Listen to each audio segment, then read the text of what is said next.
Banduan di dunia tidak dibenarkan memakai kasut kerana di tingkat penjara dilengkapi dengan arus nadi voltan tinggi 30,000 volt. Asalkan ada banduan yang ingkar pengurusan, semua orang di seluruh lantai akan menderita dan banduan perlu bekerja 12 jam sehari barulah boleh mandi air panas dengan selesa. Kemudian ditugaskan ke bilik bujang yang mewah. Penyedut minuman yang dipasang di dinding menawarkan pelbagai jenis longkang premium, membolehkan banduan mengekalkan kekuatan fizikal yang mencukupi. Pergi kerja untuk penjara, dan Abang Kia melaporkan pada hari pertama, saya pernah diberi pelajaran yang berat sekali. Pengawal penjara yang memakai kasut bertebat memberitahu mereka, sebelum dibebaskan dari penjara, semua orang mesti mematuhi peraturan dan peraturan di sini. Abang Kiang kemudiannya ditugaskan ke Wad 3 di tingkat 6. Yuba menyatakan bahawa dia ditugaskan untuk bekerja di sini. Semua orang harus keluar habis-habisan kerana tidak lama lagi akan ada pertandingan perhimpunan di penjara dan semua orang di kawasan penjara yang mundur akan menerima hukuman renjatan elektrik selama 5 minit. Selepas seharian bekerja,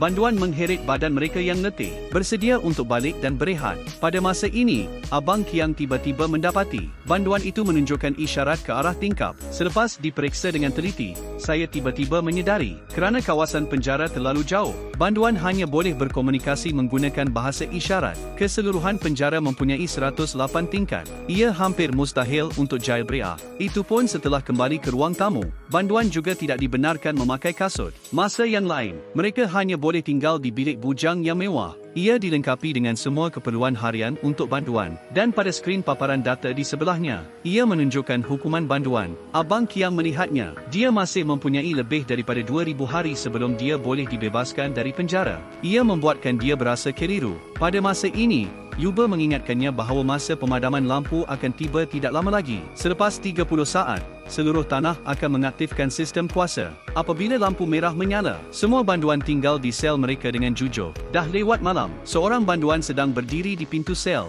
Ia seperti membuat keputusan besar. Abang Kiang, yang tersedar, melihat wajahnya tiba-tiba berubah ketakutan.